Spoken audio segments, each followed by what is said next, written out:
तो दोस्तों, एक बार फिर आप सभी का एनिमे हिंदी वर्स में स्वागत है। पिछली बार हमने देखा था, अगर वेव मिशन के दौरान नारुतो को उसकी ही टीम ने छोड़ दिया होता, अध्याय 3। और आज हम लेकर आए हैं उसी कहानी का अध्याय 4। तो चलिए, बिना समय गंवाए आज की कहानी शुरू करते हैं। अध्याय 4, नारुतो उज़ुमकी की कहानी। वेव मिशन की घटनाओं को बीते 5 महीने से थोड़ा अधिक समय हो चुका है और टीम 7 की कार्यशैली में उल्लेखनीय बदलाव आ चुका है। हालांकि उन्हें कभी भी मजबूत बंधन और सौहार्द वाली टीम नहीं कहा जा सकता, फिर भी उनके बीच कुछ ऐसा था जो उन्हें किसी तरह काम करने में सक्षम बनाए रखता था, भले ही यह मुश्किल से ही संभव हो। हालांकि वेव मिशन की हार के बाद से काकाशी ने महसूस किया कि उनकी टीम आत्मसमर्पण के कगार पर थी। अकादमी के दिनों से चला आ रहा उनका रिश्ता भले ही अस्वस्थ था, लेकिन इसी रिश्ते की वजह से वे ज्यादातर समय एक टीम के रूप में काम कर पाते थे। इस टीम का मुख्य आधार नारुतो था। सासुके से कम नहीं, बल्कि उससे भी बेहतर साबित होने की उसकी प्रबल इच्छा और सासुके का हमेशा उससे एक कदम आगे रहना ही इस टीम की नींव थी। नारुतो उन दोनों को बेहतर बनने के लिए प्रेरित करता था, साथ ही सासुके के नाजुक अहंकार को भी संभाले रखता था। सकुरा के प्रति नारुतो का जुनून भी सकुरा की असुरक्षाओं को दूर करने में मददगार साबित होता था। उसे अपने अहंकार को संतुष्ट करने के लिए नारुतो की निरंतर प्रशंसा की जरूरत होती थी, और उसे बार बार मना करने और उसकी आलोचना करने से मिलने वाली शक्ति ही उसके आत्मविश्वास को बनाए रखती थी। हालांकि उस दुर्भाग्यपूर्ण मिशन के बाद से काकाशी ने महसूस किया कि नारुतो बदल गया था। शुरुआत में ये कोई स्पष्ट बदलाव नहीं था। हाँ, वह पहले से ज्यादा अकेला रहने लगा था, लेकिन काकाशी ने इसे उस दर्दनाक अनुभव का नतीजा मान लिया। लेकिन समय के साथ बदलाव और भी स्पष्ट हो गए। वह ज्यादातर शांत रहने लगा था, और पहले की तरह लड़खड़ाते हुए चलने के बजाय अब वह ज्यादा तेजी और सलीके से चलता था। उसका शरीर सीधा हो गया था और उसमें एक शांत आत्मविश्वास झलकता था। वह पहले की तरह गुस्सैल भी नहीं रहा था। पहले जब सासुके कोई काम पूरा करता या अपनी ट्रेनिंग के नतीजे दिखाता, तो वह नारुतो को चिढ़ाने वाली मुस्कान देता, जिससे नारुतो भड़क उठता और खुद को बेवकूफ़ बना लेता। लेकिन अब नारुतो बस प्यार से मुस्कुराता और उसे बधाई देता, इतनी ईमानदारी से कि वह कभी कभी अपमानजनक लगता था। इससे सासुके चिढ़ जाता था, क्योंकि उसे अपने बेवकूफ़ से कोई प्रतिक्रिया नहीं मिलती थी। लेकिन ज्यादा चिंता की बात सकुरा थी। आमतौर पर मिशन और ट्रेनिंग खत्म होने के बाद जब वह सासुके से डेट के लिए जिद करती, तो वह उसे बेरुखी से मना कर देता, जिससे उसका आत्मविश्वास टूट जाता। नारुतो बीच में आकर उसे डेट के लिए पूछता, जिससे उसका आत्मविश्वास बढ़ता, लेकिन फिर वह उसे बड़े ही जोरदार तरीके से मना कर देती, कभी कभी तो गुस्से में भी। लेकिन हाल ही में सासुके के मना करने के बाद वह नारुतो की तरफ मुड़ी ताकि उसके डेट के प्रस्ताव को भी ठुकरा सके, लेकिन उसे देखकर ऐसा लगा जैसे वह बेपरवाह होकर चला गया हो। ऐसा लग रहा था कि नारुतो के बिना, जो एक खोए हुए पिल्ले की तरह उसके पीछे पीछे घूमता था और साथ ही उसका पंचिंग बैग भी था, उसने अपने आत्मसम्मान पर सवाल उठाना शुरू कर दिया था। अपने अहंकार को लगातार मिलने वाली संतुष्टि के बिना नारुतो उसे टूटते हुए देख सकता था। वो अब भी अपना सख्त रवैया बनाए रखने की कोशिश करती थी, लेकिन जब भी वह नखरे दिखाती, उसके दोनों साथी उसे ज्यादातर नजरअंदाज कर देते थे। काकाशी के लिए ये चिंता का विषय था। हालांकि नारुतो अपने साथियों के प्रति विनम्र था और मिशन के दौरान कोई समस्या नहीं खड़ी करता था, फिर भी उसके कार्यों या कहें कि कार्यों की कमी ने टीम के नाजुक संबंधों में तनाव पैदा कर दिया था। काकाशी उस सुनहरे बालों वाले लड़के को दोष भी नहीं दे सकता था, क्योंकि जो कुछ हुआ उससे ऐसा लग रहा था कि वह एक व्यक्ति के रूप में परिपक्व हो रहा है, जबकि उसके बाकी 2 छात्र अभी भी अकादमी की सफलता का फायदा उठाने में लगे हुए थे। काकाशी ने नारुतो से इस बारे में बात करने की सोची, लेकिन उसे एहसास हुआ कि किसी को अपने साथियों को खुश करने के लिए मौखिक और शारीरिक दुर्व्यवहार सहने के लिए वापस जाने के लिए कहना कितना मूर्खतापूर्ण होगा। इससे वो पाखंडी साबित होगा। उसने ये भी देखा कि पिछले कुछ महीनों में उस गोरे लड़के की लंबाई अचानक बढ़ गई थी।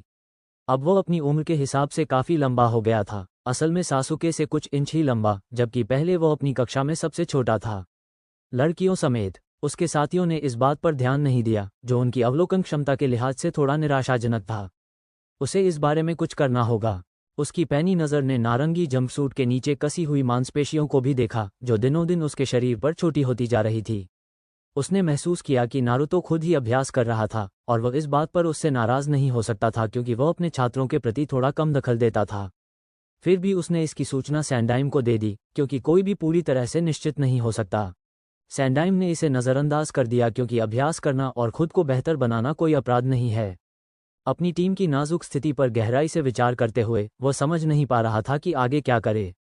वह उनसे लगातार टीम वर्क का अभ्यास करवाता था, लेकिन उससे भी पर्याप्त फायदा नहीं हो रहा था। वह जानता था कि चूनिन परीक्षाएं आने वाली हैं। सौभाग्य से इस वर्ष परीक्षाएं कोनोहा में आयोजित होंगी।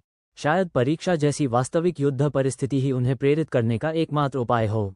वह जानता था कि सासुके और नारुतो खुद को अच्छी तरह संभाल लेंगे। वे साकुरा को भी आगे बढ़ाएंगे, भले ही सिर्फ परीक्षा उत्तीर्ण करने के लिए ही सही। यह विचार उसे और भी आकर्षक लगने लगा था। युद्ध के दौरान पले बड़े होने के नाते वह किसी और से बेहतर जानता था कि ऐसी परिस्थितियां ही किसी शिनोबी के करियर को बना या बिगाड़ सकती हैं। उसे अपनी टीम पर भरोसा रखना होगा और उम्मीद करनी होगी कि वे और भी मजबूत बंधन के साथ इससे बाहर निकलेंगे। दृश्य परिवर्तन। जब काकाशी अपनी टीम के उस रहस्यमय सुनहरे बालों वाले सदस्य के बारे में सोच रहा था, तभी वह अपने अपार्टमेंट में एक धातु के ड्रम में ढेर सारी चीज़ों को उदास निगाहों से देख रहा था। उसे अपने जीवन की यादें सताने लगीं, जब वह गुस्से वाले दुकानदारों, शिक्षकों, एएनबीयू युगा परिवार से भागता था। सच कहें तो उसने बहुतों को नाराज किया था। खैर, वो छोटी मोटी बातों पर ध्यान देने वालों में से नहीं थे। उन्होंने अपना ध्यान उस कुछ हद तक पुरातन रस्म पर वापस केंद्रित किया जिसमें वे भाग ले रहे थे। उन्होंने चुपचाप अपनी आंखें बंद कर लीं और एक पुराने दोस्त को विदाई देने के लिए कुछ पल मौन धारण किया। अरे यार, ये तो हद है। ये तो बस कुछ बदसूरत नारंगी रंग के जंपसूट हैं। नारुतो की किराएदार, जिसे वो प्यार से क्यू चान कहता है, चिल्लाई। उसे मजबूरन बैठकर अपने इस बेहुदा रूप को देखना पड़ रहा था। वह उसे कभी अपना दोस्त नहीं कहती, चाहे उसे जान से ही क्यों न कहा जाए। वो कल्पना कर सकती थी कि वो जिस घमंडी चेहरे से उसे घूर रहा होगा, उसे देखकर वो हर चीज पर अपना आपा खो बैठी होगी। नारुतो बस इसलिए ये बेहुदा रस्म निभा रहा था ताकि वो उन घिनौनी चीजों को जला सके जिन्हें वो कपड़े कहता है। हालात की बेतुकीपन से उसकी नसें तन गई थीं। उसे सच में शक होने लगा था कि उससे संपर्क करने का उसका फैसला सही था या नहीं। जितना ज्यादा समय वो उसके साथ बिताती, उतना ही ज्यादा उसे अपनी मानसिक स्थिति पर शक होने लगता। उसे सोचना पड़ता कि उन दोनों में असली शैतान कौन है।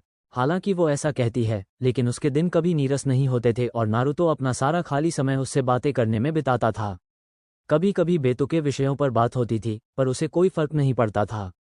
उसे बस यही अच्छा लगता था कि वह हमेशा उससे बात करने के लिए समय निकालता था या अपनी हर बेवकूफ़ी भरी योजना में उसे शामिल करता था। वो उसके दिए ध्यान और साथ की कद्र करती थी। वो उसके साथ ऐसे पेश आता था जैसे वे बचपन के दोस्त हों जो सालों बाद मिले हों और अब एक दूसरे के आसपास अजीब तरह से घूम रहे हों, जब तक कि ओह ठीक है, शायद क्यूबी की कल्पना उस पर हावी हो रही थी। लेकिन आखिर वह भी एक लड़की ही थी। हालांकि वह नारुतो को कभी नहीं बताती कि उसे उसका साथ अच्छा लगता है। आखिर उसे भी अपनी इज्जत का ख्याल रखना था। ईश्वर का अपमान, तुम्हारी हिम्मत कैसे हुई? यह एक नाजुक पल है। एक ऐसा पल जिसमें मैं अपने एक पुराने और वफादार दोस्त से बिछड़ रही हूँ, जिसने मुझे ठंड के दिनों में गर्माहट दी, जिसने मेरी छुपने और घुसपैठ करने की कला को चरम सीमा तक पहुंचाने में मदद की। ये शानदार नारंगी रंग की बदौलत ही है कि मैं यहाँ तक पहुँच पाई हूँ। इसकी सुंदरता और अद्भुतता ने मुझे दर्द भरे दिनों से उबरने में सहारा दिया है। मुझे तुमसे जैसे अनपढ़ और असभ्य व्यक्ति से यह समझने की उम्मीद नहीं है, नारुतो ने ताना मारा। फिर भी ऐसे दिनों में उसे ये सोचकर हैरानी होती थी कि वह इस मूर्ख और उसकी हरकतों को क्यों बर्दाश्त करती है। काश हालात अलग होते, लेकिन एक पुरुष होने के नाते मैं जानता हूं कि विदाई तो हमेशा आती है। मेरे पास अब आंसू नहीं बचे। मैं इसके लिए पहले से ही तैयार था। हालांकि मैं ये कह रहा हूं, फिर भी मेरे आंसू रुक नहीं रहे। तुम मेरे सबसे करीबी साथी थे।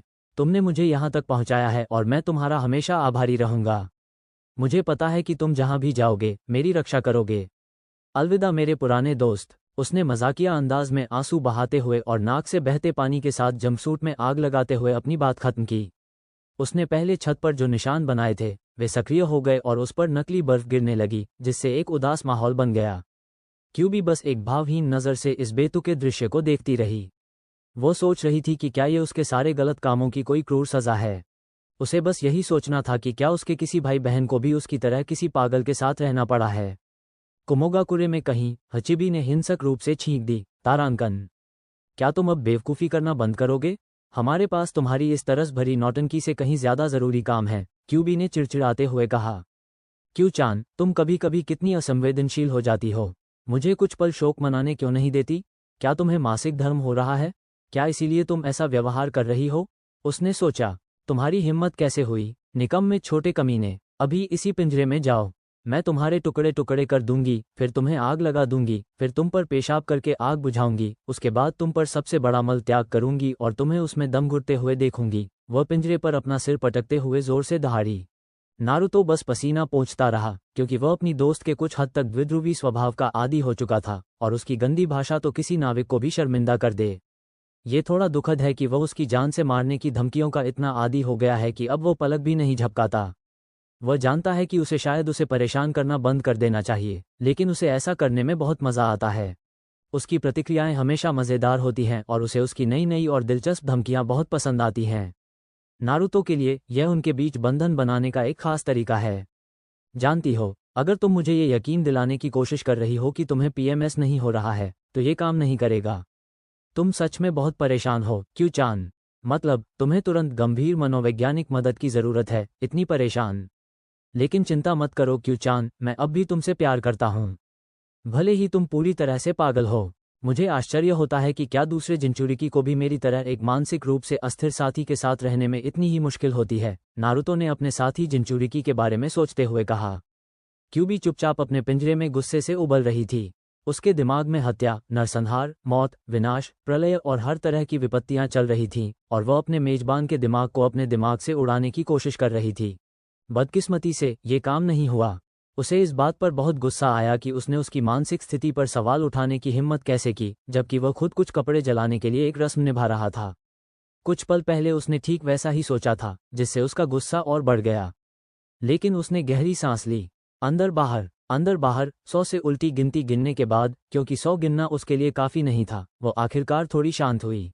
वह जानती थी कि उसने जानबूझकर उसे चिढ़ाने के लिए ऐसा किया था, लेकिन खुद को रोक पाना उसके लिए मुश्किल था। उसने खुद से वादा किया कि एक दिन वह उससे बदला जरूर लेगी। ये दर्दनाक और अपमानजनक होगा, वह अब इसकी कल्पना कर सकती थी। वह गौरवशाली पल जब वह उसके चरणों में गिरेगा, उसकी प्रतिभा से अभिभूत होकर, फिर कभी उसे चिढ़ाने की कसम खाएगा। वह इस काल्पनिक दृश्य पर मन ही मन धीरे से हंसने लगी, जिससे नारुतो के माथे पर पसीना आ गया। अगर तुमने मेरी काल्पनिक मृत्यु की साजिश रचनी बंद कर दी है, तो चलो इस छोटे से नाटक को यहीं खत्म करते हैं, नारुतो ने कहा, जिससे उसका ध्यान उसकी ओर गया। उसने देखा कि जलते हुए जंपसूट वाला ड्रम कहीं नजर नहीं आ रहा था, और उसका अपार्टमेंट एकदम साफ सुथरा था, न कहीं कालिक थी और न ही नकली बर्फ। क्या? वह हकलाते हुए बोली। फूफू, जब तुम अपनी छोटी सी कल्पना में खोई हुई थी क्यू-चान, तब मैंने सफाई कर ली, उसने जवाब दिया और अपनी अलमारी की ओर गया और अपने नए कपड़ों के कई जोड़ों में से एक जोड़ा निकाला, जिसे उसने क्यू-चान के साथ मिलकर कई महीने पहले चुना था। लगभग 5 महीने के कठिन प्रशिक्षण के बाद वह अपनी प्रगति से बेहद खुश था। ये प्रगति उसे स्पष्ट रूप से दिखाई दे रही थी। उसका चक्रा काफी हद तक सहज और नियंत्रित था। हालांकि वो कभी इरियोनिन या जैनजुत्सु विशेषज्ञों के स्तर तक नहीं पहुंच पाएगा, फिर भी वो अपने औसत से बेहतर नियंत्रण से काफी संतुष्ट था। चक्रा नियंत्रण के वे कठिन अभ्यास वाकई बहुत मूल्यवान साबित हुए थे। जैसा कि उम्मीद थी, निंजुत्सु उन क्षेत्रों में से एक था जिससे उन्हें सबसे अधिक सफलता मिली। अपने विशाल चक्रा भंडार के कारण वे हमेशा इस कला की ओर अधिक आकर्षित रहे। उन्होंने अपने तत्वों के लिए सभी तात्विक हेरफेर अभ्यासों में महारत हासिल कर ली थी। उनके पास वायु और जल दोनों के लिए कुछ जुत्सु हैं। वे बहुत अधिक जुत्सु सीखना नहीं चाहते थे, बल्कि उन तकनीकों पर ध्यान केंद्रित करना चाहते थे जो अधिक उपयोगी और बहुमुखी साबित हों। उन्होंने उनका इतना अभ्यास किया कि उनके लिए आवश्यक हस्त मुद्राओं को कम कर दिया, यहाँ तक कि वे अपनी प्रिय हाकू-चान की तरह एक हाथ से भी कुछ जुत्सु का उपयोग करने में सक्षम हो गए। उनके पास और भी जुत्सु स्क्रॉल हैं जिनसे वे सीख सकते हैं, लेकिन फिलहाल वे उन पर जाने से पहले अपने वर्तमान कौशल को परिपूर्ण करना चाहते हैं। उनके पास बिजली के लिए केवल 2 जुत्सु हैं, जिनमें से एक उन्होंने गलती से बनाया था, लेकिन ये कहानी किसी और समय के लिए है। उसने पुस्तकालय से चुराई हुई उच्च स्तरीय जैनजुत्सु तकनीक सीख ली और उसे एहसास हुआ कि यह कितनी अमूल्य साबित होगी, खासकर 2 जुत्सु का इस्तेमाल करने वालों के खिलाफ। क्यू-चान द्वारा सिखाई गई तकनीक में अभी थोड़ा सुधार बाकी है, लेकिन जरूरत पड़ने पर वह युद्ध में इसका इस्तेमाल करने के लिए तैयार है। उसकी केंजुत्सु में काफी अच्छी प्रगति हुई थी। हालांकि वह तलवारबाजी का उस्ताद नहीं था, लेकिन वह निम्न से मध्यम स्तर के विरोधियों से निपटने के लिए पर्याप्त ज्ञान रखता था, खासकर जब वह अपनी तलवार पर फुतोन चक्रा लगाता था। अगर उसका सामना किसी उच्च स्तरीय केंजुत्सु अभ्यासी से हो, तो उसे अपनी जीत की संभावना कम ही लगती है।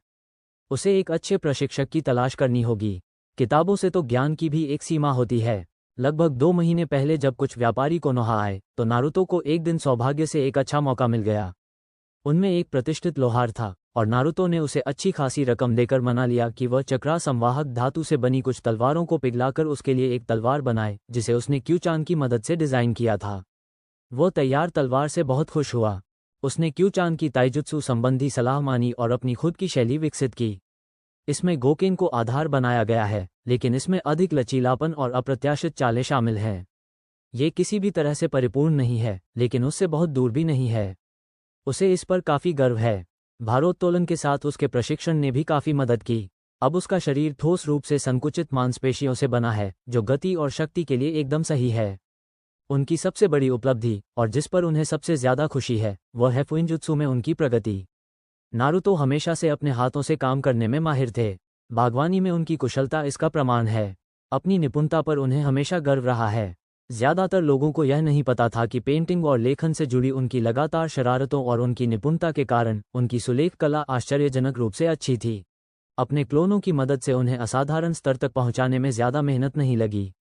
सीलिंग की कला में उनकी उज़ुमकी विरासत का असली महत्व सामने आया। जो ज़्यादातर लोगों के लिए समझ से परे था, वह नारुतो के लिए एक साधारण पहेली की तरह था। यह एक ऐसी अनूठी भाषा थी जिसे समझने की क्षमता केवल कुछ ही लोगों में होती है। उन्होंने इसे तुरंत सीख लिया और तेज़ी से प्रगति की। साधारण भंडारण सीलों से लेकर विस्फोटक सीलों, उनकी निजी पसंदीदा, अपने अपार्टमेंट के लिए सुरक्षा सीलों, रोकथाम सीलों, गुरुत्वाकर्षण और प्रतिरोध सीलों, जिनका उपयोग वे अपने प्रशिक्षण भारों के स्थान पर करते थे, अपने कपड़ों और फर्नीचर के लिए टिकाऊपन, स्वमरम्मत और स्व-सफाई सीलों के साथ साथ कुछ अन्य प्राचीन सीलों तक, सभी का उन्हें ज्ञान था। हालांकि वे कभी भी उज़ुमकी मितो जैसे किसी व्यक्ति के स्तर के उस्ताद होने का दावा नहीं करते थे, लेकिन वे जानते थे कि कुछ वर्षों में वे उस स्तर तक पहुंच सकते हैं। वे जानते थे कि शायद जिरैया को छोड़कर कोनोहा में फुइंजुत्सु में वे संभवतः सर्वश्रेष्ठ थे। उन्हें आश्चर्य होता था कि लोग इतनी अमूल्य कला को हल्के में लेते हैं। खैर, यह उनका नुकसान है। हालांकि वह जानता था कि उसे आत्मसंतुष्ट नहीं होना चाहिए, और अपने कौशल को तेज रखने के लिए वह प्रतिदिन अभ्यास करता था। हालांकि उसने अपनी टीम को अपनी प्रगति के बारे में कुछ भी नहीं बताया। वह नहीं चाहता था कि वे, नागरिक परिषद या होकागे, उस पर दबाव डालें। वह जानता था कि काकाशी ने शायद उसके शरीर में हो रहे बदलावों को महसूस कर लिया होगा, लेकिन अभी तक उसने इस बारे में उससे कुछ नहीं कहा था। हालांकि वह ये भी जानता था कि एक हफ्ते बाद एक बड़ा आयोजन होने वाला है, चूनिन परीक्षा। उसे ये सब कैसे पता चला? इसका जवाब उसके एक छोटे से साइड प्रोजेक्ट से मिलता है। कोनोहा लाइब्रेरी में घुसपैठ करने में मिली सफलता के बाद, जो गांव के सबसे सुरक्षित स्थानों में से एक मानी जाती है, उसने अपनी असाधारण जासूसी क्षमताओं और बेजोड़ संवेदी शक्ति का लाभ उठाकर अपना खुद का जासूसी नेटवर्क बनाने का फैसला किया। उसने क्लोनों की एक छोटी सी सेना बनाई और उन्हें महत्वपूर्ण स्थानों पर घुसपैठ करने और हेंगे, सुरक्षा घेरा, के नीचे छिपने का आदेश दिया, जैसे कि नागरिक परिषद के सदस्यों के घर, जोनिन लाउंज, एएनबीयू मुख्यालय, लोकप्रिय शिनोबी बार और कुछ अन्य स्थान जहां से उपयोगी जानकारी मिल सकती थी। ये राजद्रोह के करीब हो सकता था, लेकिन इस गांव में इतने सारे लोग उससे दुश्मनी रखते थे, इसलिए वह कोई जोखिम नहीं लेना चाहता था। उसे न केवल बहुमूल्य जानकारी मिली, बल्कि ब्लैकमेल करने के लिए भी उसे बहुत कुछ मिला। उसके पास गांव के प्रभावशाली लोगों, जिनमें ज़्यादातर नागरिक हैं, के बारे में बहुत सारी गुप्त जानकारी है। चाहे वह प्रेम प्रसंग हो, गुप्त सौदे हों, मादक पदार्थों की तस्करी हो या अन्य संदिग्ध गतिविधियां। उसके पास इतना प्रभाव था कि अगर कोई उसे निशाना बनाने का फैसला करता तो वह उनके जीवन को बहुत दयनीय बना सकता था। क्यूबी को बेहद खुशी हुई जब उसने नए कपड़े पहनकर उसकी तारीफ की और कहा कि वह कितना अच्छा दिख रहा है। इसके बाद वह उस पुल की ओर चल पड़ा जहां उसकी टीम अक्सर मिलती है। अगर वह काकाशी को अच्छी तरह जानता है, तो उसे पता होगा कि वह आलसी कमीना उसकी टीम को ही परीक्षा के लिए चुनेगा, मानो यह उसके लिए करो या मरो वाली परीक्षा हो। दृश्य परिवर्तन। सुबह के 9 बज चुके हैं और टीम 7 के कुछ ज्यादा ही नखरे वाले सदस्य अपनी नियमित बैठक की जगह पर इंतजार कर रहे हैं। लेकिन वे बिल्कुल भी खुश नहीं थे। काकाशी सेंसेई ने उन्हें सुबह 7 बजे, लगभग 2 घंटे पहले मिलने के लिए कहा था। हालांकि उन्हें उनकी देरी की आदत हो जानी चाहिए थी, फिर भी उन्हें बहुत गुस्सा आ रहा है। इसलिए अब वे बेचैनी से इधर उधर खड़े होकर उनके आने का इंतजार कर रहे हैं। उन्हें और भी ज्यादा गुस्सा इस बात पर आ रहा है कि उनकी टीम का दूसरा सदस्य भी अभी तक नहीं आया है। सासुके को डोबे की ज्यादा परवाह नहीं थी, लेकिन हाल ही में उसका रवैया आखिरी वफादार उचिहा को बिल्कुल भी पसंद नहीं आया। आमतौर पर वह नारुतो को चिढ़ाकर अपना मनोरंजन करता था, लेकिन पिछले कुछ महीनों से डोबे ने कोई प्रतिक्रिया नहीं दी, बल्कि वह बस शांत मुस्कान के साथ उसकी तरफ देखता था, मानो वह किसी बदतमीज बच्चे से निपट रहा हो जो नखरे दिखा रहा हो। इससे सासुके को बहुत गुस्सा आया। दया और तिरस्कार से भरी उसकी नज़रें देखकर उसका मन करता था कि उस चिड़चिड़े गोरे लड़के को आग लगा दे। उसने कसम खाई कि एक दिन वह उस बेवकूफ़ को उसकी औकात जरूर दिखाएगा। साकुरा असमंजस में थी। सालों से वह उस चिड़चिड़े गोरे लड़के से पीछा छुड़ाने की कोशिश कर रही थी। उसके मन में वह उसके और उसके सच्चे प्यार, सासुके कुन के बीच एक रुकावट था। इसलिए जब उसने उससे डेट के लिए परेशान करना बंद कर दिया, तो उसने इसे ऊपर वाले का इशारा समझा कि आखिरकार सब कुछ उसके पक्ष में हो रहा है। और अब जब नारुतो बेवकूफ़ रास्ते से हट गया था तो उसका सासुके कुन उसकी स्त्रीत्व को समझेगा और उसके प्यार का जवाब देगा। ऐसा नहीं हुआ, बल्कि कुछ भी नहीं बदला। सासुके कुन अब भी हर दिन उसे ठंडे दिल से ठुकराता था। हालांकि आदत के चलते जब वह नारुतो बेवकूफ़ की तरफ मुड़कर उसके प्रस्तावों को ठुकराती तो वह उसे बेपरवाही से उससे दूर जाते हुए देखता। पहले तो उसे इस बात से चिढ़ होती थी कि उसके पास अपनी झुंझलाहट निकालने के लिए कोई निशाना नहीं है, लेकिन जैसे जैसे महीने बीतते गए और यह सिलसिला जारी रहा, वह खुद से सवाल करने लगी। अपने सच्चे प्यार से लगातार ठुकराए जाने और सालों से एक उत्सुक पिल्ले की तरह उसका पीछा करने वाले नारुतो के उसमें रुचि खो देने से उसे अपनी अहमियत पर शक होने लगा था। अब उसे नारुतो का वो ध्यान बहुत याद आ रहा था जो वो उसे देता था। उसके लगातार पीछा करने से उसे खास महसूस होता था और उसे समझ नहीं आ रहा था कि उसके पूरी तरह से रुचि खो देने पर वह कैसे प्रतिक्रिया दे। उसे अपने और अपने दोनों साथियों के बीच एक बड़ा फासला भी दिखने लगा था। नारुतो और सासुके कुन अग्रिम पंक्ति के लड़ाके थे और उसे सच में समझ नहीं आ रहा था कि इस टीम में उसका क्या योगदान है। उसने सालों तक अपनी ट्रेनिंग को नज़रअंदाज किया था और अब वो फंसी हुई थी। उसे ये सोचने लगी थी कि क्या उसने नारुतो को बार बार ठुकराकर गलती की थी। नहीं, मैं ऐसा नहीं सोच सकती। सासुके कुन ही मेरा एकमात्र प्यार है। वो मुझे जल्द ही जरूर नोटिस करेगा। नारुतो बेवकूफ़ किसी भी दिन मेरे पास वापस लौट आएगा, सकुरा ने सोचा। साफ तौर पर वो भ्रम में थी। सुप्रभात टीम, उनके मनमौजी साथी की शांत आवाज़ ने अभिवादन किया। इतने महीनों बाद भी उन्हें उसकी हर बात पर चिल्लाने की आदत छूटने की आदत नहीं पड़ी थी। उसकी आवाज़ भी अलग लग रही थी, पहले से कहीं ज़्यादा मधुर और मखमली। अगर सकुरा खुद से सच कहे तो उसकी आवाज़ सुनने में काफ़ी आकर्षक थी, लेकिन ये जानकर कि यह नारुतो है, उसका मन बिल्कुल बदल गया। देर से आने के लिए उस सुनहरे बालों वाले बेवकूफ़ को डांटने के लिए मुड़ी ही थी कि उसकी सांस अटक गई। उसने बिल्कुल अलग पोशाक पहनी हुई थी। सबसे स्पष्ट बात यह थी कि उसके कपड़ों में वह चटक नारंगी रंग नहीं था जो आमतौर पर उसके चलने पर लोगों की आंखें चौंधिया देता था। उसकी नई पोशाक में घुटनों से थोड़ा नीचे तक पहुंचने वाला एक सफ़ेद युकाटा था, जिसकी आस्तीनों के निचले और किनारों पर नीले रंग के बर्फ के टुकड़ों जैसे पैटर्न बने थे। उसने इस तरह पहना था कि उसकी बांह केवल बाईं आस्तीन से ही बाहर निकली हुई थी और दाहिनी आस्तीन का आधा हिस्सा उसकी नीली ओबी, टोपी और पीठ पर बने एक मध्यम आकार के नीले घुमावदार निशान पर लटका हुआ था। इसके ऊपर उसने एक आयताकार प्लेटेड पत्ती के आकार के हिताई एटे बकल वाली काली बेल्ट पहनी थी। अंदर उसने नारंगी रंग की लाइनिंग वाली ऊंची कॉलर वाली काली शर्ट और काले रंग की पैंट पहनी थी। उसने घुटनों तक ऊंचे काले बूट भी पहने थे जो ऊपर और उसके पैर के ऊपर बकल से बंधे थे, जिससे उसकी लंबाई लगभग आधा इंच बढ़ गई थी। साकाता गिंटोकी की पोशाक के बारे में सोचें, बस तलवार हटा दें और मैंने जिन कुछ डिज़ाइन परिवर्तनों का उल्लेख किया है उन्हें जोड़ दें। अब जब उसके हिताई एटे ने उसके बालों को पीछे नहीं बांधा था तो उसने देखा कि उसके बाल सामान्य से कहीं अधिक लंबे थे। पहले उसके बाल नुकीले थे, लेकिन अब जब उसने उन्हें बढ़ाकर कंधों तक पहुंचा दिया था तो वे और भी घने लग रहे थे। ऊपर और पीछे की तरफ अभी भी उनमें थोड़ी नुकीली बनावट थी, लेकिन सामने के बाल काफ़ी चिकने थे। उसके माथे पर लंबे बाल थे, जिनमें से एक हिस्सा उसकी आंखों के बीचों बीच गिर रहा था और ठुड्डी तक लंबे दो बाल उसके चेहरे को फ्रेम कर रहे थे। पीछे से बाल थोड़े लंबे थे और उसने गौर किया कि अगर वह चाहे तो उन्हें छोटी पोनीटेल में बांध सकता है। इसे समझने के लिए टार्टारस आग के बाद 1 साल के टाइम स्किप में नात्सू ड्रैगनील के सुनहरे बालों के बारे में सोचें। उसने ये भी गौर किया कि वह पहले से लंबा हो गया था, बूट्स की वजह से बड़ी ऊंचाई के बिना भी सासुके से कम कुछ इंच लंबा। जब उन्होंने अकादमी से ग्रेजुएशन किया था तब वह उससे छोटा था, और शायद उसने ये सिर्फ कल्पना की हो, लेकिन उसके गालों पर मूंछों जैसे निशान थोड़े हल्के लग रहे थे। वे अभी भी साफ दिख रहे थे, लेकिन पहले से पतले लग रहे थे। उसके गाल गर्म हो गए। वो अच्छा लग रहा था। वो वाकई बहुत अच्छा लग रहा था। साकुरा के होठों के कोने से थोड़ी सी लार टपक गई। ये समझना मुश्किल था कि वह बेवकूफ़ गोरा लड़का बिना उसकी जानकारी के इतना आकर्षक कैसे हो गया। अगर वो डेट के लिए परेशान करते समय भी ऐसा ही दिखता तो शायद वो मान जाती। उसने अपने गालों पर जोर से थप्पड़ मारा और अपने ख्यालों से बाहर निकली। उसे खुद को याद दिलाना था कि वो सिर्फ अपने सासुके कुन से प्यार करती है। वाह, वो गोरी लड़की कितनी आकर्षक लग रही है। उस उदास कमीने को भाड़ में जाने दो। मैं तो उस गोरी लड़की के साथ मजे करना चाहूंगी। उसने अपना वाक्य पूरा करने से पहले ही अपने मन के विचार रोक दिए और शर्म से लाल हो गई। उसे खुद पर काबू पाने की जरूरत थी। ओ ए डोबे, ये कपड़े कैसे हैं? उदास लहजे में उदास मैकब्रूडी पैंट वाले ने पूछा। हाँ नारुतो बेवकूफ़, क्या तुम सासुके कुन की तरह कूल दिखने की कोशिश कर रहे हो? इससे मैं तुम्हारे साथ डेट पर नहीं जाऊंगी, वह चीखी। सासुके की आवाज़ सुनते ही उसकी दबी हुई फैन गर्ल वाली प्रवृत्ति तुरंत जाग उठी, जिससे अंदर को बहुत गुस्सा आया। नारुतो को अपने साथियों की प्रतिक्रिया देखकर हंसी आ रही थी, मानो उन्होंने सिर्फ कपड़े बदले हों। उसे सच में उन पर थोड़ी दया भी आ रही थी। उसके अनुसार उन्हें अभी बहुत कुछ सीखना बाकी था। सकुरा अब भी दुनिया को गुलाबी चश्मे से देखती थी, ये सोचकर कि अगर कभी उसे कोई खतरा हुआ तो सासुके आकर उसे बचा लेगा।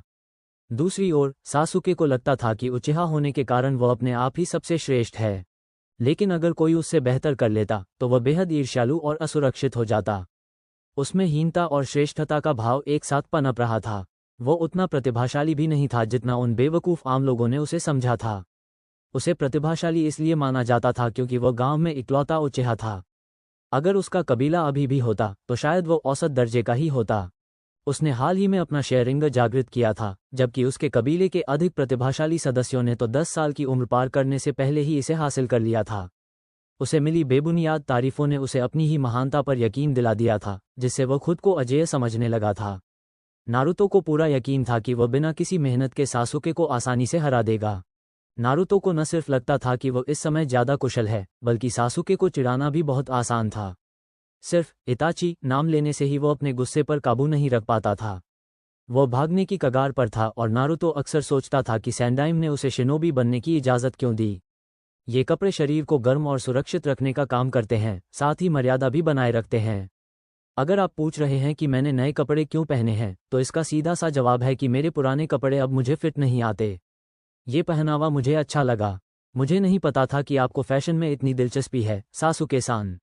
शायद हमारी खुद को फैशन गुरु कहने वाली यामानाका इनो को पता होना चाहिए कि आप भी उसके साथ ऐसी ही रुचियां रखते हैं, नारुतो ने शांत मुस्कान के साथ कहा, जो लगभग उपदेशात्मक लग रही थी और सासुके को बुरी तरह गुस्सा दिला रही थी। उसके बोलने का तरीका इतना सच्चा और सौम्य था, लेकिन उसकी आंखों में झलक रही मस्ती ने सासुके को बता दिया कि उसे उससे इस तरह बात करने में मजा आ रहा है। अगर वो पुराना नारुतो होता तो वो भड़क उठता और उसे गालियां देता। सच में उसे नारुतो का अब का मजाक उड़ाना ज्यादा पसंद था। नारुतो के वाक्य का बाकी हिस्सा सुनकर उसका चेहरा पीला पड़ गया। सासुके की सबसे बड़ी प्रशंसकों में से एक को यह सोचकर झटका लगा कि वे दोनों इस तरह की रुचि रखते हैं। सासुके अपने अहंकार के बावजूद जानता था कि हार निश्चित है, इसलिए उसने तेजी से अपना सिर नकारात्मक रूप से हिलाया और पीछे हटकर फिर से सोचने लगा। लेकिन इस बार केवल इटाची की कल्पना करने के बजाय उसका गोरा साथी भी अपने धोखेबाज भाई के साथ बदला लेने की कल्पनाओं में शामिल हो गया। और साकुरा-सान, मैं आपको यकीन दिला सकता हूं कि मुझे आपको डेट पर ले जाने में कोई दिलचस्पी नहीं है, इसलिए आप निश्चिंत रहें, नारुतो ने अपनी महिला साथी से शांत भाव से कहा, जिसका अहंकार बुरी तरह टूट गया। उसने नारुतो को बिना पूछे ही ठुकरा दिया था। अब वो इतना आकर्षक दिख रहा था, जिससे उसे और भी बुरा लग रहा था। अब उसे उसमें दिलचस्पी क्यों नहीं रही? क्या वो उतनी सुंदर नहीं थी? क्या उसका माथा बहुत बड़ा था? इस तरह के विचार उसके मन में बार बार आ रहे थे और वह खुद को टूटने से बचाने की कोशिश कर रही थी। काश सब कुछ पहले जैसा हो जाता, तब वो कहीं ज्यादा खुश थी। नारुतो ने अपने साथियों की बातों पर ध्यान ही नहीं दिया, उसे उनके कामों में कोई दिलचस्पी नहीं थी। हालांकि उससे उम्मीद की जाती थी कि वह मिशन पर उनके साथ काम करेगा और उनकी रक्षा करेगा, लेकिन वह न्यूनतम आवश्यकता से ज्यादा उनके करीब नहीं रहने वाला था। इसके बजाय उसने अपना समय अपने नए कपड़ों को निहारने में लगाया। वे आरामदायक थे और उनमें चलने फिरने में आसानी थी, और उसे खुद भी मानना पड़ा कि वह उनमें बहुत अच्छा दिख रहा था। उसने अपने सभी कपड़ों पर अतिरिक्त मजबूती के लिए durability seals, self repair seals और सील क्लीनिंग सील्स बनवा रखी थीं, इसलिए उसे उनके ज्यादा खराब होने की चिंता नहीं थी। सील्स उसके लिए किसी वरदान से कम नहीं थीं। इससे उसका सामान ले जाना भी बहुत आसान हो गया था, क्योंकि जांघों पर होल्स्टर बांधने के बजाय उसकी बाहों पर कुछ बारीकी से बनी मॉडिफाइड स्टोरेज सील्स थीं, जिससे वह अपने शिनोबी गियर तक आसानी से पहुंच सकता था। उसने सील को इस तरह मॉडिफाई किया था कि वह उसकी त्वचा में समा जाती थी और दिखाई नहीं देती थी, जिससे उसे अचानक हमला करने पर हथियार निकालने में थोड़ा फायदा मिलता था। चलने जैसी सरल गतिविधि करते समय भी शारीरिक प्रशिक्षण जारी रखने के लिए उसके शरीर पर प्रतिरोधक चिन्ह लगे हुए थे। वो 10 स्तरों में से 6ठे स्तर पर था। वो दिन के अंत में इन्हें हटा देता था ताकि उसका शरीर उसके मन के साथ तालमेल बिठा सके। उसके लिए ये चिन्ह हटाना और अपने शरीर के साथ तालमेल न बिठा पाना ठीक नहीं था। वो ईमानदारी से कह सकता है कि शुद्ध गति के मामले में वह शायद गांव के सबसे तेज लोगों में से एक है। लगभग 6 महीनों तक प्रतिदिन अपनी मांसपेशियों को फाड़ने और रातों रात उन्हें ठीक करने के कारण उसका शरीर ताकत, सहनशक्ति और फुर्ती के मामले में लगभग अमानवीय हो गया था। लेकिन वो सबसे बेहतर जानता था कि उसे अति आत्मविश्वास नहीं रखना चाहिए। हालांकि उसके पास अपार शक्ति थी, पर अनुभव बहुत कम था। इसके अलावा एक सफल शरारती होने के नाते वह जानता था कि एक सही जगह पर बिछाया गया जाल सबसे शक्तिशाली लोगों को भी हरा सकता है। आखिरकार इसका प्रमाण उसके भीतर ही मौजूद था। क्यूबी उसे हर दिन इस बात की याद दिलाता रहता था ताकि वह अपने प्रशिक्षण की सफलता से घमंडी न हो जाए। वह अपने मित्र का इस बात के लिए आभारी था। तेजी से पास आ रहे चक्रा के संकेत ने उसका ध्यान आकर्षित किया। उसने अपनी इंद्रियों को इस तरह तेज किया था कि वह ऐसी गतिविधियों का पता लगा सके, और अपनी विशेष क्षमता के साथ उसे संदेह था कि कोनोहा में उससे बेहतर संवेदक कोई और होगा। पूफ! उसके साथी खिलाड़ी का ध्यान तुरंत उस नए खिलाड़ी की ओर आकर्षित हो गया। यह अनुमान लगाना मुश्किल नहीं था कि वह कौन था। सुप्रभात मेरे प्यारे नन्हे जैनिन, उनके जोनिन सेंसेई काकाशी का ये चिढ़ भरा और घमंडी अभिवादन था। 3 घंटे देर से आने के बावजूद साकुरा और सासुके दोनों के माथे पर काकाशी की बेपरवाही देखकर गुस्सा फूट पड़ा। फिर से, आज मैं रास्ता भटक गया था, इसलिए तुम देर से आए हो, साकुरा ने चीखते हुए उसकी बात काट दी। यह अब तक टीम की एक तरह की परंपरा बन चुकी थी। हालांकि इससे उन्हें कम चिढ़ नहीं होती थी। काकाशी अपने छात्रों के चेहरों को देखकर मन ही मन मुस्कुराया। उन्हें चिढ़ाने में उसे बहुत मजा आता था। उनकी प्रतिक्रियाएं अनमोल थीं। ठीक है टीम, आज हमारे पास मिशन का पूरा दिन है। तो जब उसने आखिरकार नारुतो को देखा तो उसे यकीन नहीं हुआ। उसका दिमाग तेजी से चल रहा था, अपने छात्र के नए पहनावे में आए सभी अंतरों को समझने की कोशिश कर रहा था। ये लगभग मिनाटो सेंसेई को देखने जैसा था, लेकिन उसने गौर किया कि चेहरे की बनावट मिलती जुलती होने के बावजूद नारुतो का अपना एक अलग अंदाज था, बिल्कुल अपनी मां की तरह। हालांकि उसे मानना पड़ा कि वो अच्छा दिख रहा था। यह उसके नारंगी जंपसूट से कहीं बेहतर था। नारुतो, आज तुम बिल्कुल अलग दिख रहे हो। बढ़िया लग रहे हो, उन्होंने अपने छात्र को अंगूठा दिखाते हुए कहा। अरे, आपके अच्छे शब्दों के लिए धन्यवाद काकाशी सेंसेई। ये जानकर मुझे राहत मिली कि आपको मेरा पहनावा उचित लगा, नारुतो ने शांत मुस्कान के साथ जवाब दिया। ये सुनकर काकाशी चौंक गए। पिछले कुछ महीनों में उन्होंने नारुतो में एक और बात देखी थी। वो इतने विनम्र और शांत तरीके से बोलता था कि कभी कभी यह तय करना मुश्किल हो जाता था कि वो व्यंग्य कर रहा है या नहीं। हालांकि काकाशी जानते थे कि शायद वो व्यंग्य कर रहा है, क्योंकि उसका स्वभाव शरारती था। उन्होंने सोचा कि क्या वह जानबूझकर लोगों को चिढ़ाने के लिए ऐसा करता है। नहीं, शायद यही वजह थी। उन्हें इसका प्रत्यक्ष अनुभव था, क्योंकि जब भी नारुतो इसी तरह सासुके की तारीफ करता था तो सासुके भड़क उठता था, और भले ही सासुके ज्यादा मिलनसार न हो, फिर भी वो नारुतो के लहजे में छिपे व्यंग्य और तिरस्कार को समझ जाता था, चाहे वो कितना भी सच्चा क्यों न लगे। ये सोचकर काकाशी मन ही मन रो पड़े कि उनके छात्रों में से कम एक तो किसी न किसी रूप में उन्हीं की तरह है। खैर, चलो आज कुछ मिशन पूरे करते हैं। मिशन सेंटर की ओर जाते हुए उन्होंने कहा। दृश्य परिवर्तन। दिन भर के मिशनों के बाद टीम 7 अपने नियमित बैठक स्थल पर मौजूद थी। काकाशी उन्हें नियमित समीक्षा दे रहे थे, तभी उनकी नज़र एक संदेशवाहक चील पर पड़ी। चूंकि साल का यही समय था, इसलिए वे समझ गए कि इसका क्या मतलब है। उन्होंने अपने छात्रों को छुट्टी दी और होकागे टावर की ओर उड़ान भर दी। नारुतो ने उस बातचीत को देखा और समझ गया कि क्या हो रहा है और कल क्या होने वाला है। ये जानते हुए उसने हल्की सी मुस्कान दी। सासुके-कुन, क्या आप दोपहर का खाना खाना चाहेंगे? शायद हम अपनी टीमवर्क को मजबूत करने पर काम कर सकें? शर्माती हुई सकुरा ने पूछा। सासुके ने पीछे मुड़कर देखना भी जरूरी नहीं समझा। अगर तुम्हारे पास ऐसे बेकार के काम करने का समय है तो जाओ कोई जुत्सु सीखो या कुछ और। सच कहूं तो तुम्हारी क्षमता नारुतो से भी कम है। जाओ कुछ ऐसा तरीका ढूंढो जिससे तुम बेकार न रहो, सासुके ने ठंडे लहजे में जवाब दिया, जिससे सकुरा के कंधे झुक गए। उसकी बातों ने उसके पहले से ही नाजुक आत्मविश्वास को और भी चोट पहुंचाई। वह पहले से ही अपनी उपयोगिता पर सवाल उठा रही थी और उसके क्रश की बातों ने उसके घाव पर नमक छिड़क दिया। उसने तुरंत नारुतो के डेट के प्रस्ताव को ठुकराने के लिए पीछे मुड़ गई, लेकिन उसे जाते हुए देखा। वह लगभग भूल ही गई थी कि अब उसे उसमें कोई दिलचस्पी नहीं रही। सालों से उसकी प्रतिक्रियाएं इतनी पक्की हो गई थीं कि कभी कभी वह सहज ही ऐसा कर देती थी। फिर भी उसे ये देखकर दुख हुआ कि वह उसे खुश करने की कोशिश भी नहीं कर रहा था, जबकि पहले वह हमेशा करता था। नारुतो गांव में इत्मीनान से टहल रहा था, अपनी ओर आ रही घूरती निगाहों को पूरी तरह से नज़रअंदाज करते हुए, साथ ही कुछ जिज्ञासु और कामुक निगाहों को भी अनदेखा कर रहा था जिनसे वह थोड़ा कांप उठा था। लेकिन तभी उसकी नज़र एक चौकोर पत्थर पर पड़ी जो मानो उसका पीछा कर रहा था। यह एक भयानक भेस था और वह केवल एक ही व्यक्ति को जानता था जो इस तरह का भेस अपना सकता था। उसने आंखों में भावहीनता लिए पीछे मुड़कर उस पत्थर से बात की। कोनोहामारू, तुम क्या कर रहे हो? उसने पूछा। मुझे यही उम्मीद करनी चाहिए थी, उस आदमी से जिससे मुझे बहुत उम्मीदें हैं और जो मेरा प्रतिद्वंदी भी है, चट्टान से दबी हुई आवाज में जवाब आया, इससे पहले कि वह चमकने लगे। बूम! ये फट गया, जिससे भारी मात्रा में धुआं उठा। धुएं के बादल से खांसने की आवाज़ सुनाई दे रही थी और नारुतो को जमीन पर 3 बच्चों की परछाई दिखाई दे रही थी। अरे, तुमने बहुत ज़्यादा बारूद इस्तेमाल कर लिया, कोनोहामारू ने अपने दोस्त से कहा, और दोनों खांसते रहे।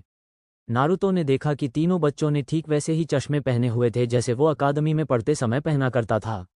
बच्चों ने देखा कि नारुतो उन्हें भावहीन चेहरे से घूर रहा है और वे जम गए। दोनों समूह एक दूसरे को देखते रहे, 1 इंच भी नहीं हिले। अचानक बच्चों का समूह हरकत में आ उठा। वो लड़की जिसमें एक वयस्क जैसी कामुकता है और सीनियर ग्रुप की कुनोइची मोएगी, ऊंची चोटी में बंधे जले हुए नारंगी बालों और चेहरे पर स्थायी लाली लिए एक अजीबोगरीब मुद्रा बनाते हुए उस लड़की ने घोषणा की। वो लड़का जिसे संख्याओं को भाग देना पसंद है, उडोन, चश्मा पहने और नाक से बहते हुए बलगम वाले उस साधारण से दिखने वाले लड़के ने उसके पीछे पीछे चलते हुए एक हास्यास्पद मुद्रा बनाए।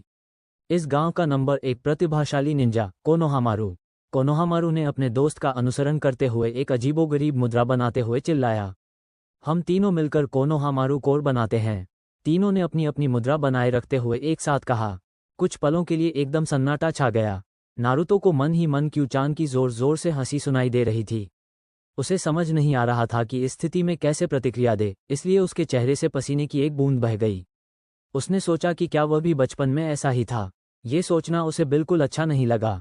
उसने इस अजीबोगरीब परिचय को नज़रअंदाज करने का फैसला किया। अरे कोनोहामारू, बहुत दिनों बाद मिले। लगता है तुमने भी कुछ नए दोस्त बना लिए हैं। नारुतो ने दोस्ताना अंदाज में अभिवादन किया। सासुके को चिढ़ाने के लिए इस्तेमाल किए जाने वाले उसके सामान्य लहजे के विपरीत ये लहजा सच्चा था। उसे कोनोहामारू सच में पसंद था। वो एक अच्छा लड़का था जिसे नारुतो के बारे में फैली अफवाहों की परवाह नहीं थी। वो गांव के उन गिने चुने लोगों में से एक था जो नारुतो को एक आम इंसान की तरह मानते थे। हाँ, ये मोएगी और उडोन हैं। हम अकादमी में साथ पढ़ते हैं, कोनोहामारू ने परिचय कराया। आप दोनों से मिलकर अच्छा लगा। कोनोहामारू का कोई भी दोस्त मेरा दोस्त है, उसने विनम्रता से कहा, जिससे कोनोहामारू और उडोन के चेहरे पर खुशी भरी मुस्कान खिल उठी, जबकि मोएगी उसके आकर्षक और सुंदर रूप को देखकर प्यारी सी शर्म से लाल हो गई।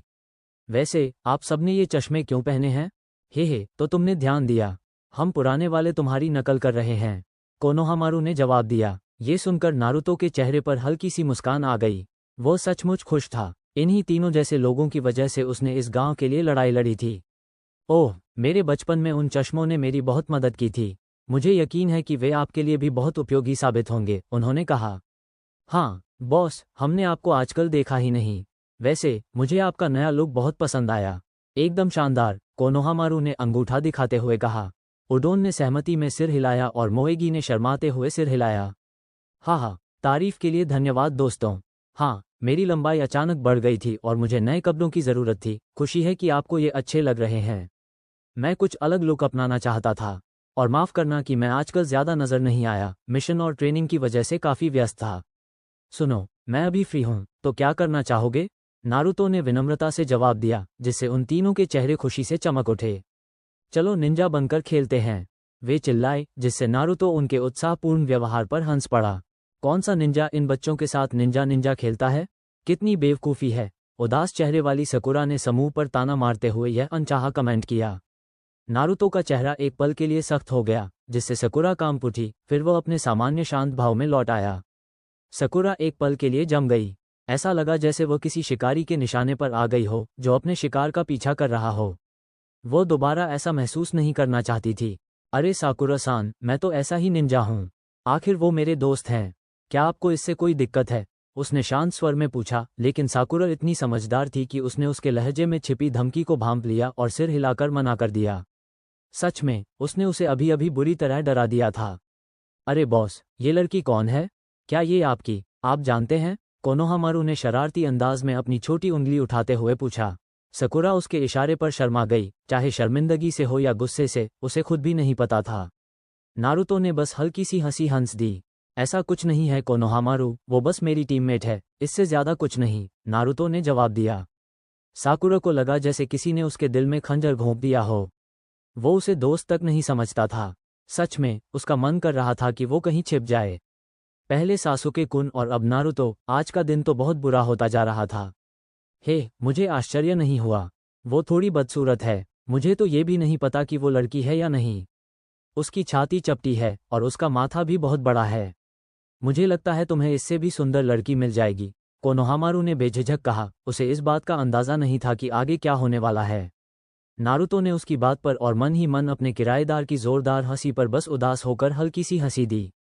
उस नन्हे बदमाश की बातों पर साकुरा के भीतर स्त्री क्रोध की ज्वाला भड़क उठी। दिन भर से उसके अंदर बहुत गुस्सा भरा हुआ था और उसे एक सटीक निशाना मिल गया था। कोनोहामारू, तुम्हें भागना शुरू कर देना चाहिए, नारुतो ने सलाह दी। कोनोहामारू ने उस दिशा में देखा जिधर नारुतो देख रहा था और उसने देखा कि सकुरा गुस्से से आग बबूला हो रही है। आत्मरक्षा की भावना जागृत हुई और वह दौड़ पड़ा। उसके दोस्त भी उसके पीछे पीछे भागे। जिससे वह डरता था वह भी उसके पीछे पीछे दौड़ रही थी। नारुतो को ये सब देखकर हंसी आ रही थी। वो उनके पीछे पीछे धीरे धीरे चल रहा था। वह सकुरा को कोनोहामारू पर हाथ नहीं लगाने देता, लेकिन उसने सोचा कि अपने छोटे दोस्त को चुप रहना सिखाने के लिए यह एक अच्छा सबक होगा। काश उसने यह बात बचपन में ही सीख ली होती। कोने से आई एक जोरदार आवाज़ से वह अपने विचारों से बाहर आ गया। वह जानता था कि कोनोहामारू इसमें शामिल है क्योंकि वह उसके चक्रा सिग्नेचर का पीछा कर रहा था, लेकिन उस इलाके में मौजूद 3 अन्य सिग्नेचर ने उसे रुकने पर मजबूर कर दिया। वे काफ़ी बड़े थे, शायद उच्च चूनिन स्तर के थे। हालांकि उनकी शत्रुता ने उसका ध्यान खींचा। इस गांव का कोई भी व्यक्ति होकागे के पोते को पहचान लेगा और जब तक उन्हें मरने की इच्छा न हो वे उसके साथ कुछ भी गलत करने की कोशिश नहीं करेंगे। इससे ये संकेत मिलता था कि वे कोनोहा के नहीं थे। चूनिन परीक्षा 1 हफ्ते में होने वाली थी, इसलिए उसने अनुमान लगाया कि वे विदेशी शिनोबी थे। कोनोहामारू के पास मौजूद 2 लोगों को लेकर वह ज्यादा चिंतित नहीं था, बल्कि उससे कुछ दूरी पर मौजूद एक व्यक्ति ने उसे बेचैन कर दिया था। उसके अंदर से झलक रही खून की प्यास और जान से मारने की निर्मम मंशा अस्वाभाविक थी। नारुतो ने फैसला किया कि वह उस पर नजर रखेगा। उसने अपनी धीमी चाल जारी रखी और आसपास के दृश्य का अवलोकन करने का निश्चय किया, ये सुनिश्चित करते हुए कि अगर वे उसके युवा मित्र के साथ कुछ भी करने की कोशिश करें तो वह हस्तक्षेप करेगा। तुम्हें चोट लगी है, छोटे बदमाश। नारुतो को ऐसा लगा जैसे कोई लड़का अपने लिंग को लेकर भ्रमित हो गया हो। उसने पूरे शरीर पर काले रंग का कैटसूट पहना हुआ था, चेहरे पर बैंगनी रंग का मेकअप था और पीठ पर एक बड़ा सा बंडल था। उसने देखा कि दोनों ने सूना हिताई एटे पहने हुए थे। उसके बगल में खड़ी लड़की ने जालीदार अंडरशर्ट और लेगिंग के साथ पारंपरिक युद्ध किमोनो पहना हुआ था। उसकी आंखें नीले रंग की थीं और उसके बाल हल्के सुनहरे थे जिन्हें 4 नुकीली चोटियों में बांधा गया था। वह अपनी उम्र के हिसाब से काफ़ी सुडौल थी और उसका बस्ट भी काफ़ी बड़ा था। उसकी पीठ पर सूना के खास युद्ध पंखे जैसा कुछ था। कुल मिलाकर नारुतो को वह काफ़ी आकर्षक लगी। उसने अपना ध्यान वापस उस अजीब से लड़के पर केंद्रित किया, तभी उसने कोनोहामारू को गर्दन से पकड़ लिया। मजाक करना बंद करो, तुम हमें मुसीबत में डाल दोगे, गोरी महिला ने कहा। माफ़ कीजिए, मैं मजाक कर रही थी, इसलिए, सकुरा ने घबराते हुए कहा। वो ये समझने की कोशिश कर रही थी कि वे कौन हैं। उसने देखा कि उनका हिताई एटे पारंपरिक तुर्की वर्दी लीफ शिनोबी द्वारा पहने जाने वाले वस्त्रों से अलग था। मेकअप लगाए उस अजीबोगरीब शख्स ने लड़की पर बस एक नज़र डाली। उसकी हिताई एटे बालों पर लगी पट्टी को देखकर उसने अनुमान लगाया कि वह कोनोहा की एक जेन्युइन आयरिश नागरिक है। लेकिन शोर मचाने वाले लोगों के आने से पहले मैं थोड़ा खेलना चाहता हूं, उसने मुस्कुराते हुए कहा। लड़की ने बस आंखें घुमाकर उसकी तरफ देखा। छोड़ दो, कोनोहामारू ने संघर्ष किया। तुम तो बड़े ही जोशीले हो, बच्चे, उसने साकुरा की ओर देखते हुए मजाक उड़ाया। कोनोहा के जैनिन तो काफी कमजोर दिखते हैं, साकुरा ने कहा और फिर उसका ध्यान कोनोहामारू की ओर मोड़ दिया। मुझे वैसे भी छोटे कद के लोग पसंद नहीं हैं, और तुम मुझसे छोटे होकर भी इतने बदतमीज हो। मेरा मन करता है कि तुम्हें तोड़ दूं, उसने क्रूर भाव से अपनी बात खत्म की। उसकी साथी ने बस आह भरी। तुम जो भी करोगे उसके लिए मैं जिम्मेदार नहीं रहूंगी, उसने चेहरे पर उबा हुआ भाव लिए कहा। अरे अरे, मुझे अच्छा नहीं लग रहा कि तुम मेरे इस छोटे दोस्त के साथ ऐसा बर्ताव कर रहे हो। मुझे तुमसे कहना पड़ेगा कि कृपया इसे नीचे उतार दो। पीछे से एक आवाज़ आई जिससे वे दोनों चौंक गए क्योंकि उन्हें पता भी नहीं चला कि वो उनके पीछे आ गया है। उन्होंने पीछे मुड़कर देखा तो नारुतो अपने खूनी रूप में लापरवाही से एक कुनाई पकड़े उस लड़के की गर्दन पर था जिसे लिंग को लेकर भ्रम था, जिससे वो लड़का थोड़ा पसीना बहा रहा था। लड़की के चेहरे पर शर्म की लाली छा गई थी कि उसका साथी गोरा कितना सुंदर लग रहा था।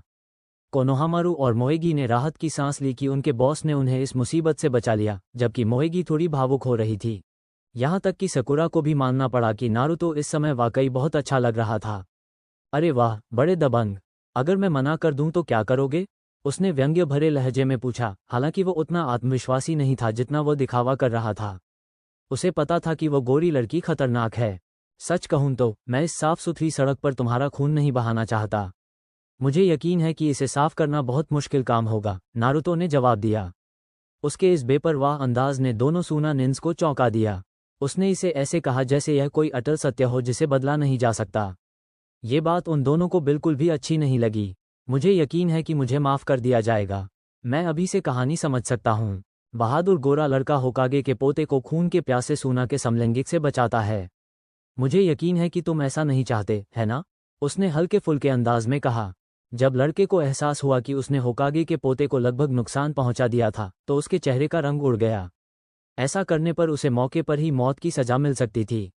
उसने कोनोहामारू को छोड़ दिया, जो दौड़कर अपने दोस्तों के पास वापस चला गया। नारुतो ने अपने फैसले पर सहमति जताते हुए सिर हिलाया, फिर अपनी कुनाई को एक तरफ रख दिया और लापरवाही से उन दोनों सुनानिन के पास से गुजर गया। उसने जानबूझकर अपनी पीठ दिखाई ताकि यह जता सके कि वह उन्हें खतरा नहीं मानता। दोनों उसकी हरकत समझ गए और उन्हें इस बात से चिढ़ हुई कि उसने उन्हें नज़रअंदाज किया, लेकिन गांव के मुखिया के पोते को लगभग चोट पहुंचाने के बाद हंगामा करना ठीक नहीं था। नारुतो एक घुटने पर बैठ गया और कोनोहामारू के कपड़ों से धूल झाड़कर उसकी चोटों की जांच की। कोनोहामारू, तुम्हें कोई चोट तो नहीं आई? उसने पूछा। लड़के ने बस नकारात्मक रूप से सिर हिलाया। मैं ठीक हूँ बॉस, मुझे बचाने के लिए धन्यवाद। नारुतो ने बस हल्की सी मुस्कान दी और शरारत से उसके बालों को सहलाया, जिससे लड़का खुशी से उसकी ओर देखने लगा। सुनहरे बालों वाली सुनानिन उस प्यारे दृश्य को देखकर बस आह भर उठी। वो लड़का न केवल बलवान और दयालु था, बल्कि बच्चों के साथ भी बहुत अच्छा व्यवहार करता था। अब तक तो वो बिल्कुल परफेक्ट लग रहा था। अपने दोस्त की जांच पूरी करने के बाद नारुतो उठा और सूना निन की ओर मुड़ा। उसके चेहरे पर दोस्ताना भाव था, जिससे किसी छिपे इरादे का संकेत नहीं मिल रहा था, और यही बात उन्हें थोड़ा परेशान कर रही थी। गांव में विदेशी शिनोबी का दिखना आम बात नहीं है, लेकिन आगामी चूनिन परीक्षा को देखते हुए ये स्वाभाविक है। मेरा नाम उजुमकी नारुतो है, मैं कोनोहा का गेनिन हूँ। क्या हमारे मेहमानों के नाम पूछना कोई परेशानी की बात होगी? नारुतो ने विनम्रता से पूछा।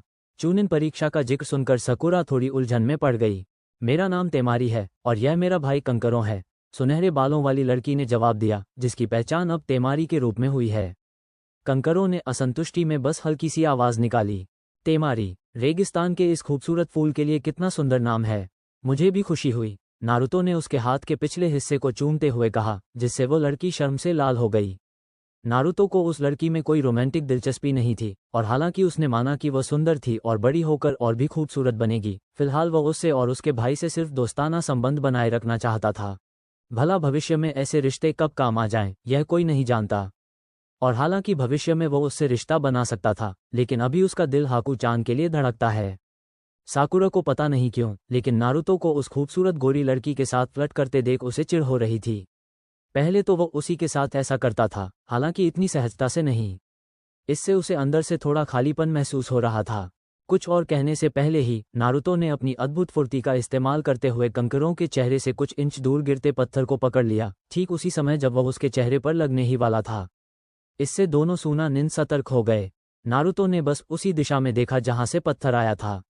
सासुके-सान, मैं समझता हूं कि आप जो भी अनोखी मिलन रस्म निभा रहे हैं, उसमें अपना दबदबा दिखाना जरूरी है, लेकिन कृपया किसी विदेशी निंजा पर हमला न करें, खासकर हमारे किसी साथी पर, कम से कम बिना सहमति के तो बिल्कुल नहीं।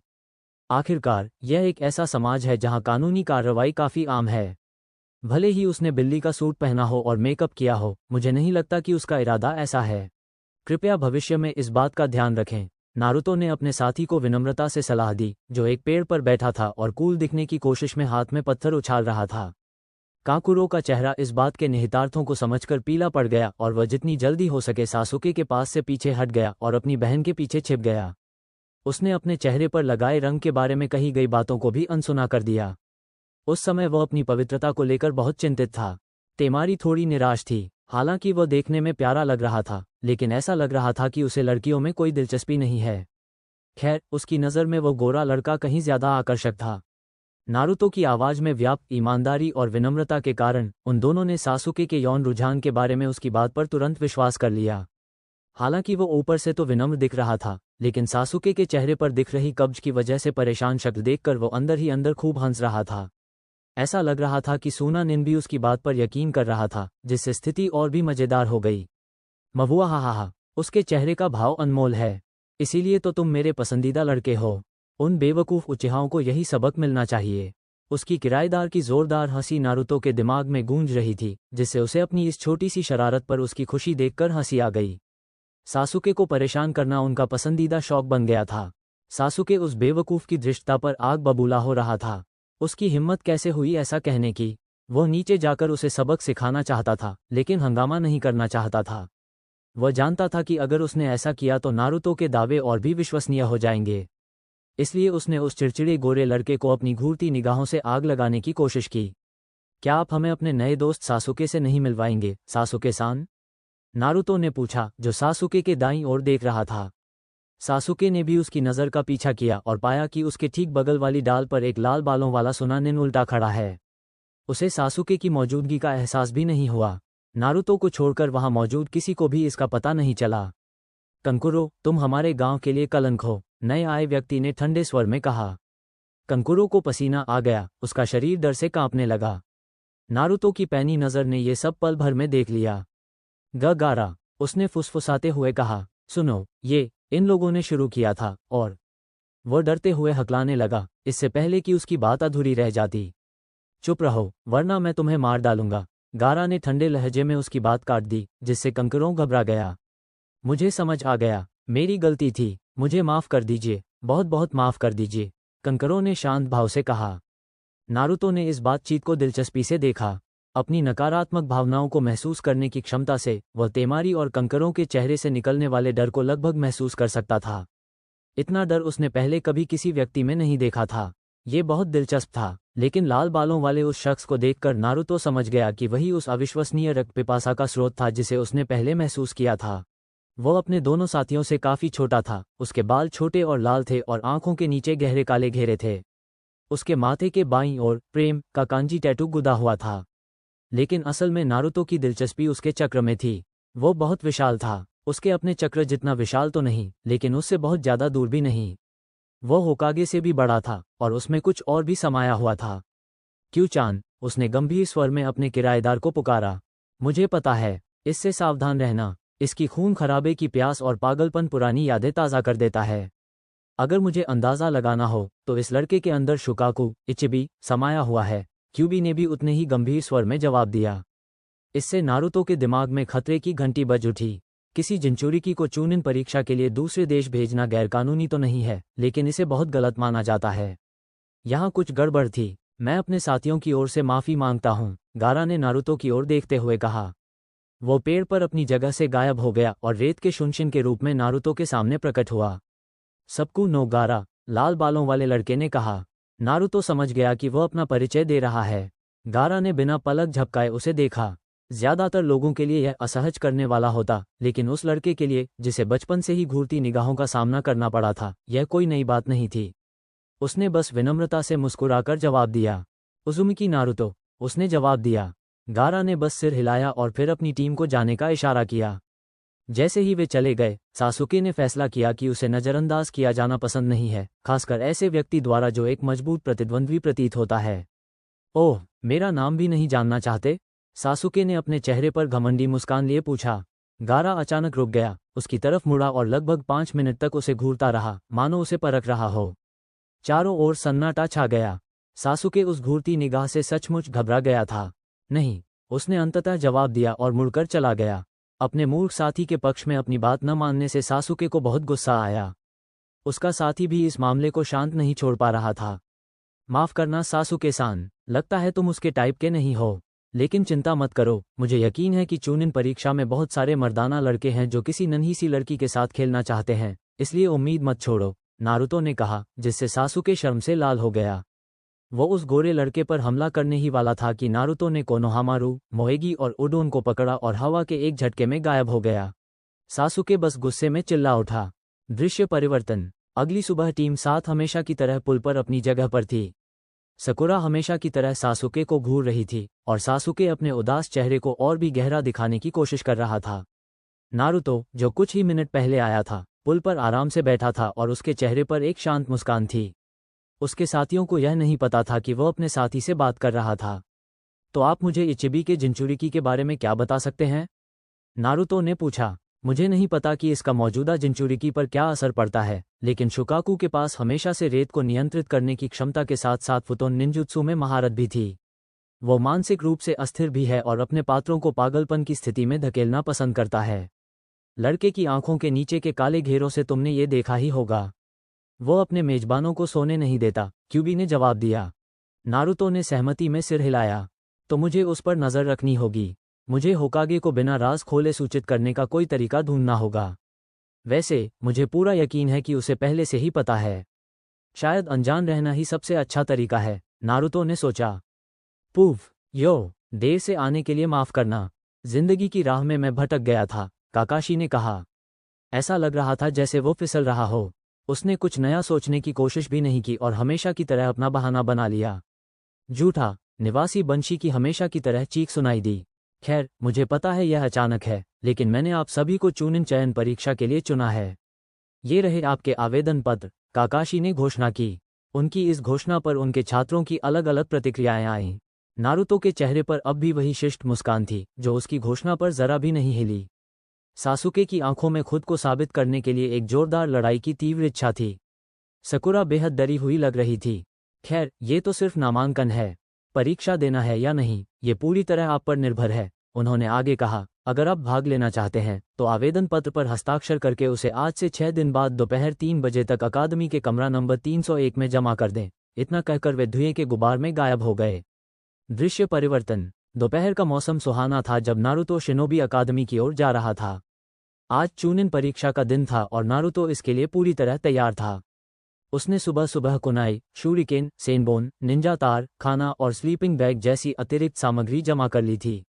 इसके अलावा उसने खुद से बनाई हुई कई सारी सीलें भी जमा कर ली थीं। उसने ये सब आसानी से निकालने के लिए अपने कपड़ों में सील करके रख ली थीं। वो इस परीक्षा में कोई जोखिम नहीं लेना चाहता था। अकादमी पहुंचते ही उसने वहां उदास सासुके और घबराई हुई सकुरा को पाया।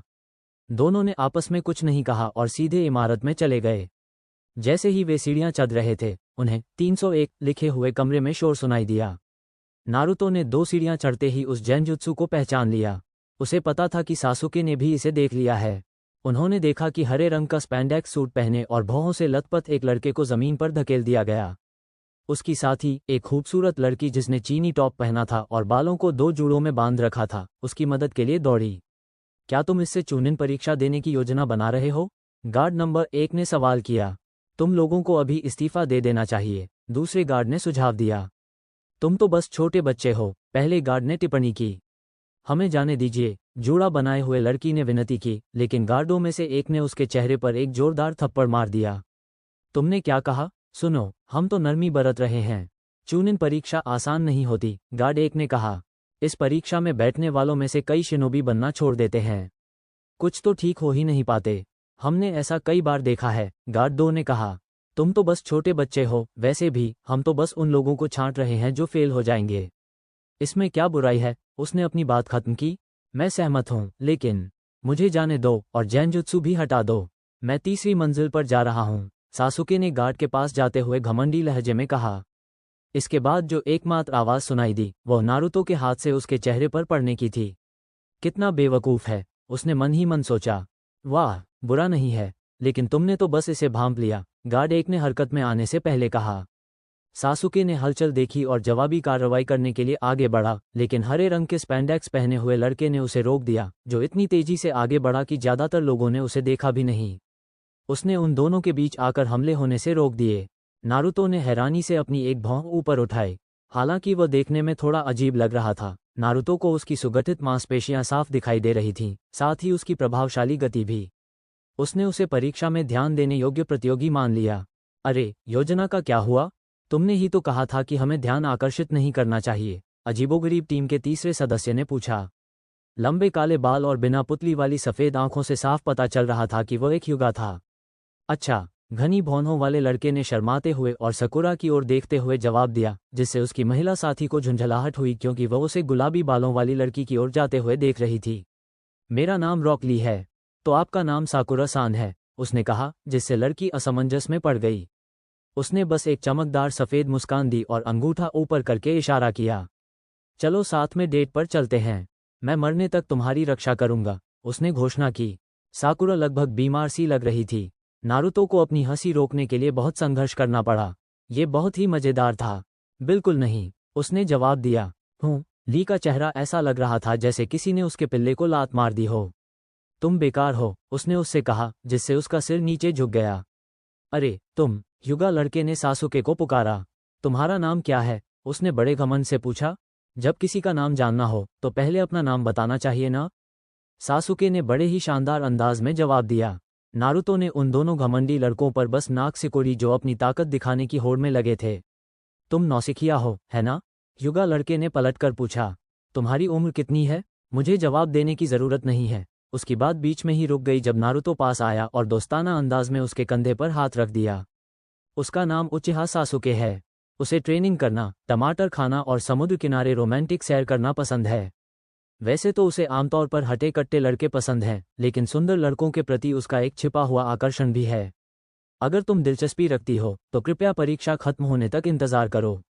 मेरी बस इतनी सी गुजारिश है कि तुम नरमी से पेश आना और मेरे दोस्त को चोट मत पहुंचाना। आखिरकार उसका दिल बहुत नाजुक है, नारुतो ने ईमानदारी से कहा। युगा लड़के का चेहरा घृणा से सिकुड़ गया और वह वहां से चला गया। लड़की उसकी इस हालत पर मन ही मन हंस रही थी। सासुके एक बार फिर उस डोबे पर भड़क उठा जिसने उसका पल खराब कर दिया और उसके बारे में झूठ फैलाया। चलो कैसानोवा, हमें देर नहीं करनी है, नारुतो ने उचिहा के आखिरी सदस्य की दयनीय जानलेवा भावना को नज़रअंदाज करते हुए कहा और असली जगह की ओर चल पड़ा।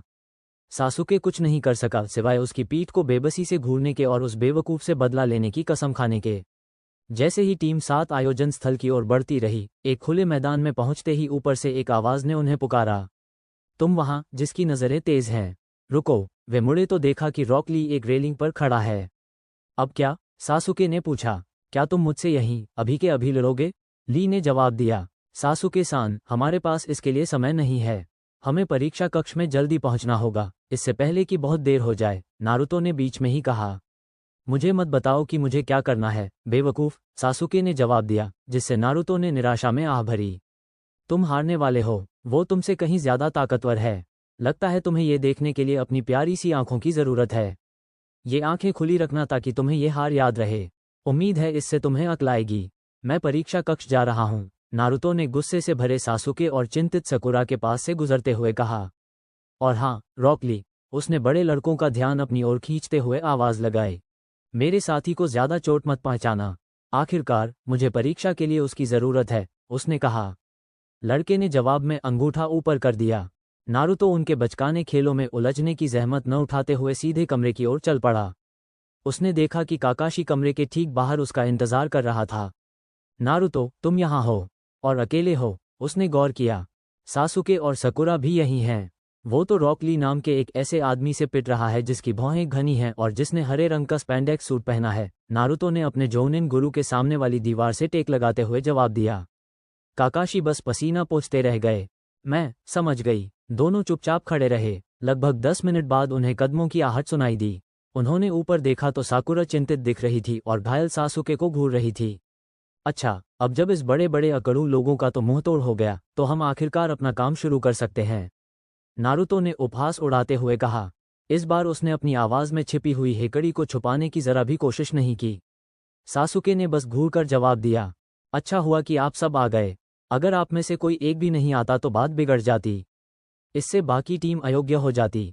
मैंने इस बारे में इसलिए नहीं बताया क्योंकि मैं नहीं चाहता था कि सासुके या नारुतो सकुरा पर परीक्षा देने का दबाव डालें। लेकिन अब जब आप सब आ गए हैं तो कोई दिक्कत नहीं है। मेरे प्यारे विद्यार्थियों को शुभकामनाएं, काकाशी ने धुएं के एक झटके में गायब होने से पहले कहा। टीम 7 ने कमरे में प्रवेश करने से पहले बस सिर हिलाया। वीडियो देखने के लिए धन्यवाद। अगर पसंद आया हो तो लाइक करें, सब्सक्राइब करें और कमेंट जरूर करें। बेल आइकन ऑन करना मत भूलिए और मेरे बाकी वीडियो भी जरूर देखें। मिलते हैं अगली वीडियो में।